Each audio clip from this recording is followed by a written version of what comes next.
Royal Code. Yes, And we're back. Two-man day. It's the two-man day today. edition. You already know. And our co-star, our co-host, co-star will be back with us, you know what I mean, for the next one. But it's here. We here today with this sports recap. Listen, before we get started, I got two questions. I got a little question and I got a big question. The question is this. What type of magnets do they have on those rims in Toronto? Because that's the second time a ball then bounced and went in. So Drake must be doing something over there. As long as somebody else sees it, because as soon as it happened, I'm talking about me and Jazz in the bed, right? We watching the game. She's like, you know what? The Cavs about to win. As soon as Evan Mobley had made that layup, she was like, yep, that's about to be sealed the game. They end up going into OT. She's like, they go up one, they're going to win. We watch RJ Barrett, out of all people, take a three at the end of the game. I was just in disbelief. I could not believe it. It was Halliburton all over again. And Kawhi all over again. That was probably one of the crazier shots, just because of this was OT. I mean, I don't think it was crazier than the Kawhi shot, just for the implications of what it took. Actually ended that series. But this actually keeping them alive, this was taking them to a game 7, regardless of what happens in that game 7.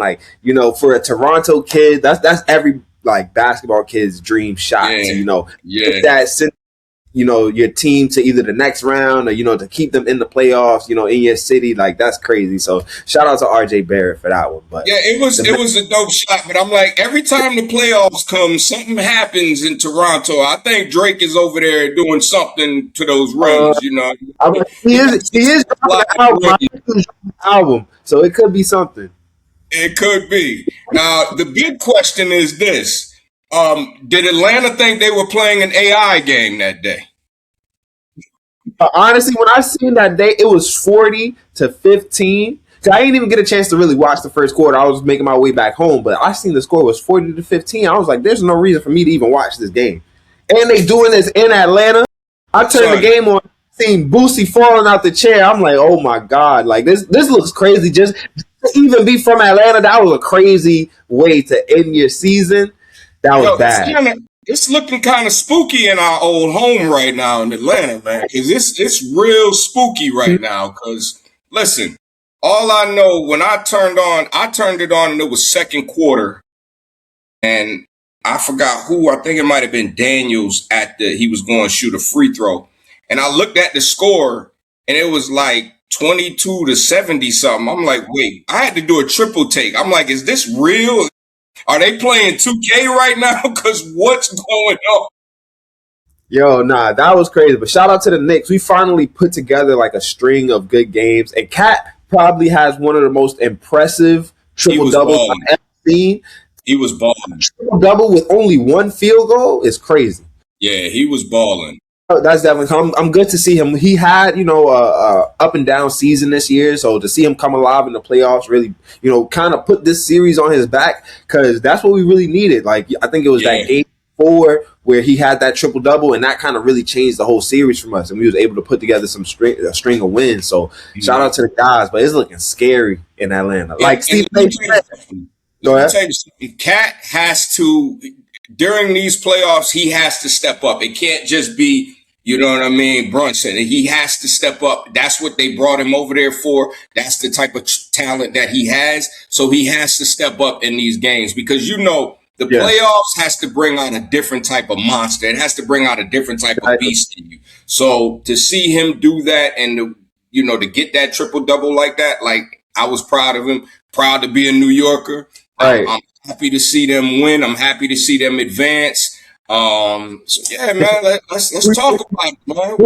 Who you think they're gonna see though? Because the fact that Philly came back against Boston, I was not expecting that. When they went down 3-1, I was like, maybe Boston, maybe not even missing a step, they could compete for another chip. It's looking like everything could go their way, and then Joel Embiid comes back, and that really shows that Boston has no defensive presence. They have no bigs.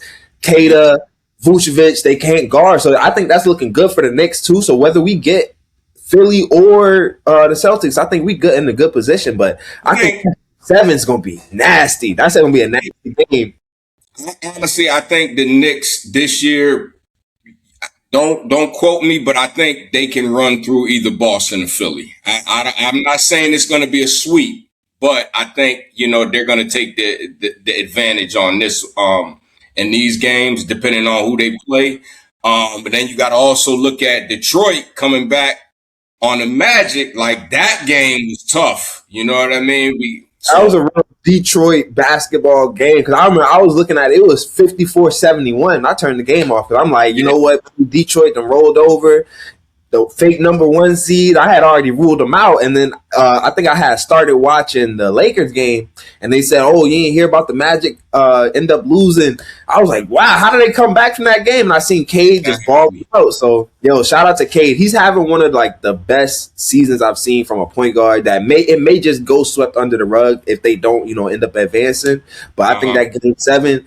That game 7 and I think all the game 7s are going to be really hard fought because Toronto's not rolling over either. They was able to fight their way back, make it a series because a lot of people thought that was going to be Cleveland going to be able to run through them. Exactly. The East been we seen Cleveland is not looking like the Cleveland they were last year, man. Like that Cleveland last year, they was just busting ass. So I don't know what's going on with them this year.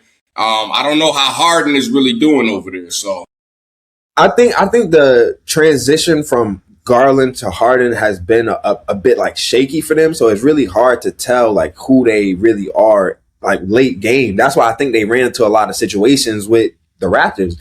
This late game time, you kind of want to give Harden the ball because he is this basketball genius. You want to have the ball in his hands to make plays at the end of the game. But at the end of the day, you also got a superstar in Donovan Mitchell who Darius Garland always knew, like, you know what, I'm the point guard, but my job as the point guard is to have the ball in his hands right now. So I think that's where they at right now with Cleveland. And, the Bays, they kind of like, they had a good game. Evan Mobley had a good game last night, but other than that, they haven't been really there. It's Jared Allen been kind of getting thrown all over the place by a rookie, by a 6'8" rookie at that. So man, they balling. Brandon Ingram didn't play last night. Scotty Barnes putting the team on his back. So it's going to be an interesting game 7 all around for the East Coast. But now, will Ingram be back for game 7? I'm pretty sure. I think regardless, knowing Ingram as a competitor, I think he's going to be, willing to, just make that sacrifice. It was his heel, they said. So I think that was like, they was putting that trust in Scotty Barnes for game 6. So I think it'll pay off for them if Ingram does come back because, that would be another scoring threat they have if Ingram is, willing to at least give you like 75, 80%. But we'll see what it takes, man. We'll see, man. Anybody can step up during the playoffs, so we'll see. You know what I mean? What's going to happen with all these games? So I'm looking forward to it. It's looking good, though. So. Yeah, I think the Knicks going. Shout out to the Wolves. Shout out to the Wolves. They advanced. You know what I mean? The Spurs advanced. My boy Wemby. So it's looking good, man.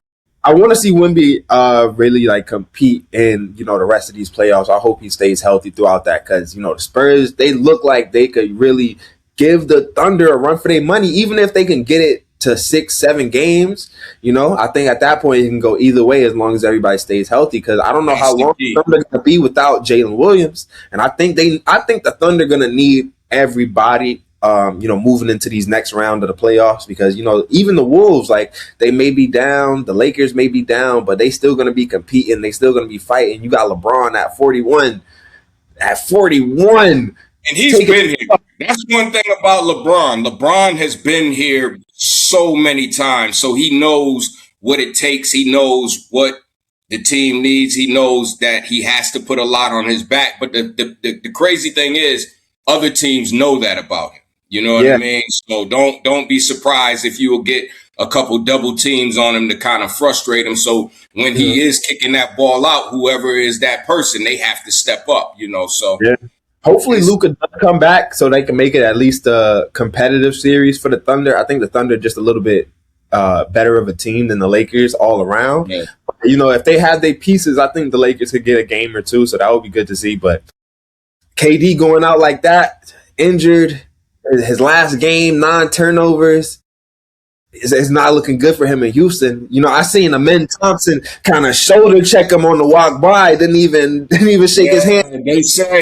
They said that I guess they had a meeting in the locker room, and I guess a few of the players kind of expressed themselves towards him, you know, and the frustration.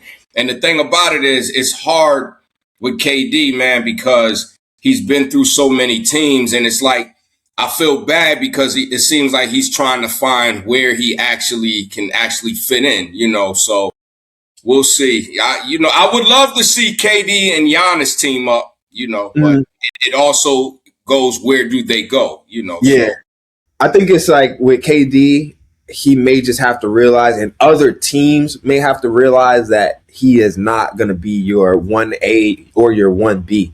Like, as much as we may want him to be, like, the Rockets sacrificed a lot for him. They gave up Jalen Green, who, you know, actually did show a little bit of potential towards the end of that Suns series. And, you know, giving up Dylan Brooks as well, who, you know, has been having a great season this year. Who knows what he could have did for the Rockets.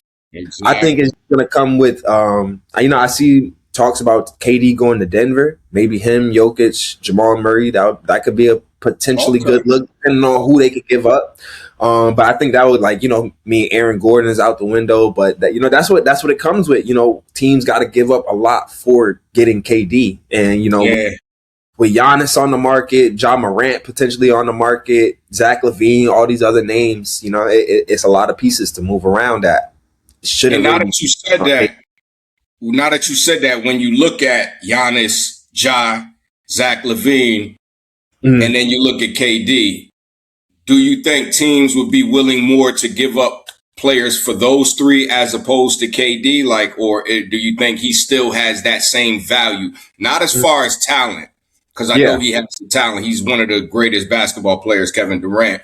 But do you think he still has that value to give up star players or key players or even young players for him? You know what I mean? Or do you think it would be more giving up picks in a sense for him? I think with just Giannis, I'll say Giannis has a little bit more value than KD right now. I think all 30 teams can, like, come into realization with that.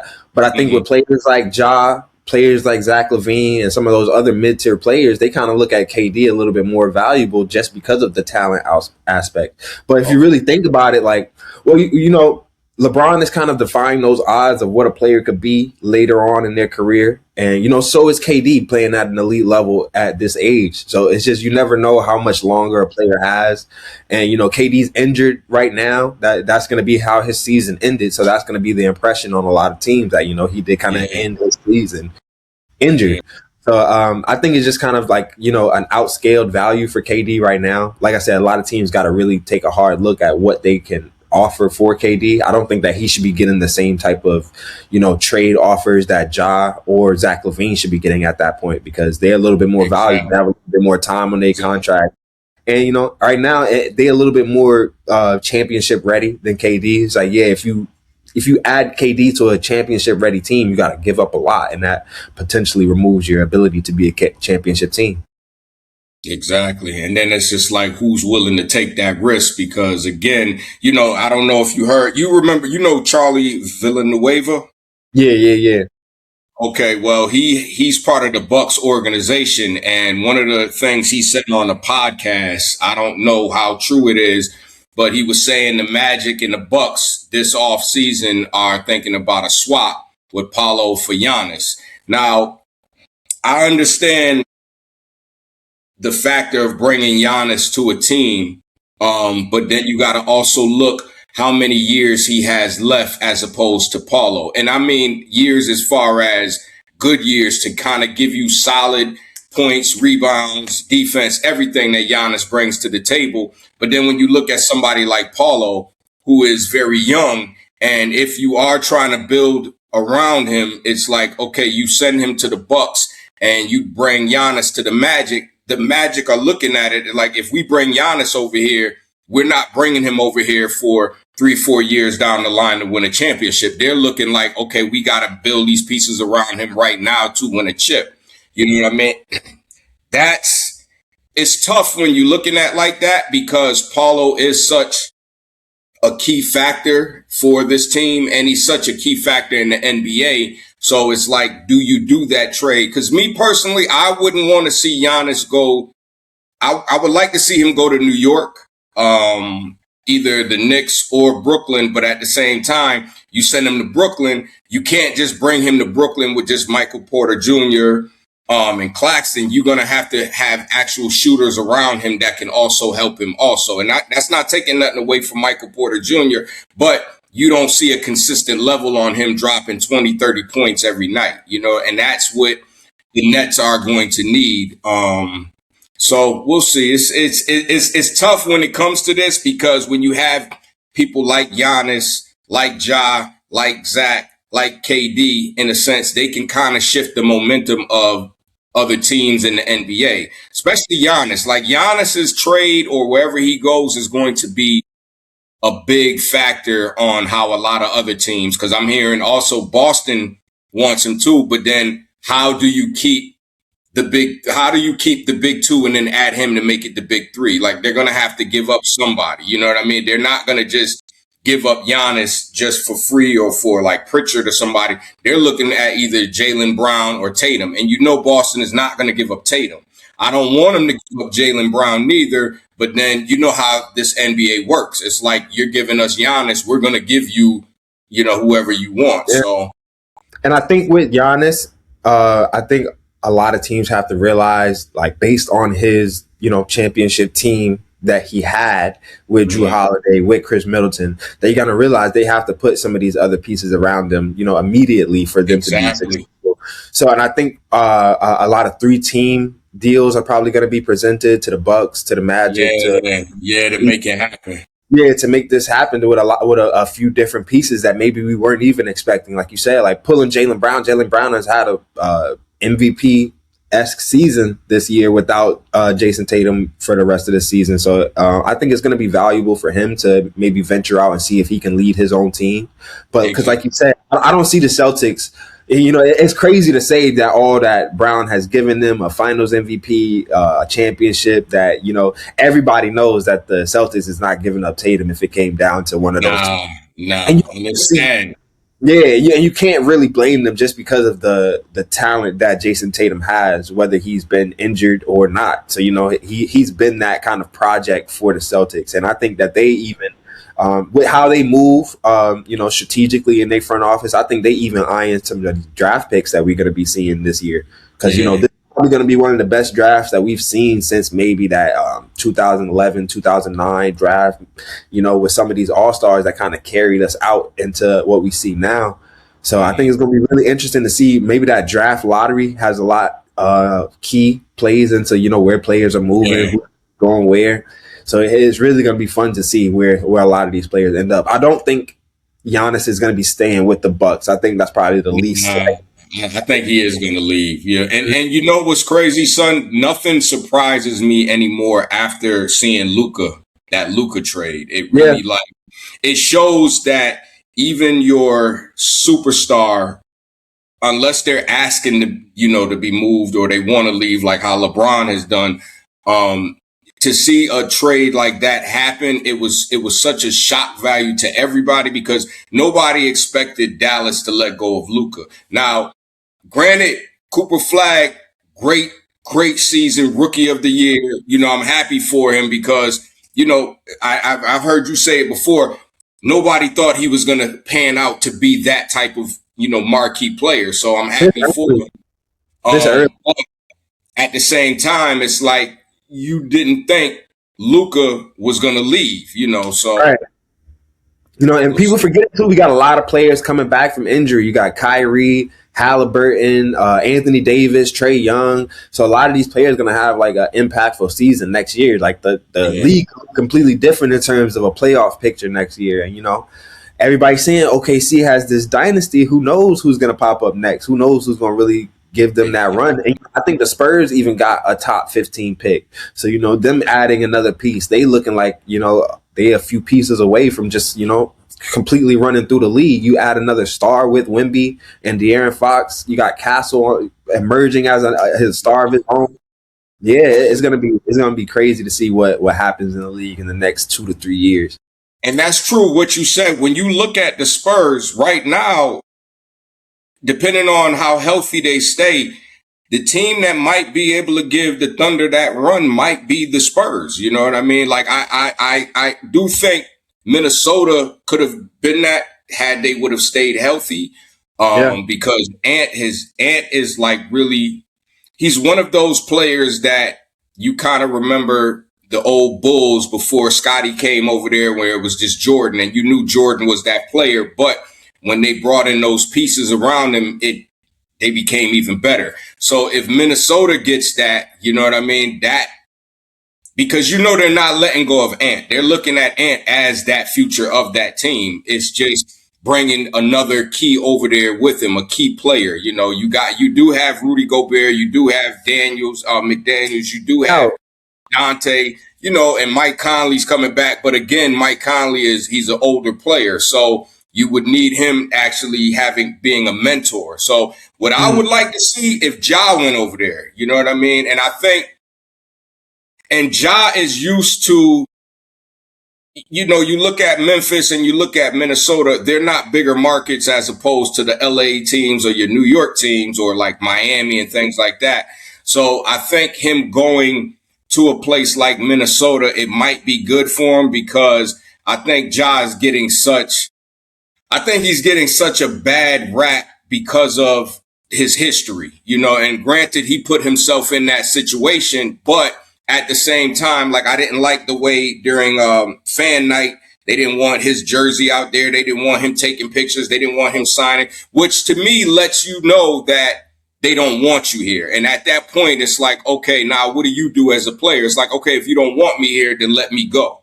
You know what I mean? And at this point, I think, because what happened was before, no team wanted to take the risk of Ja Morant. That's why he couldn't get traded.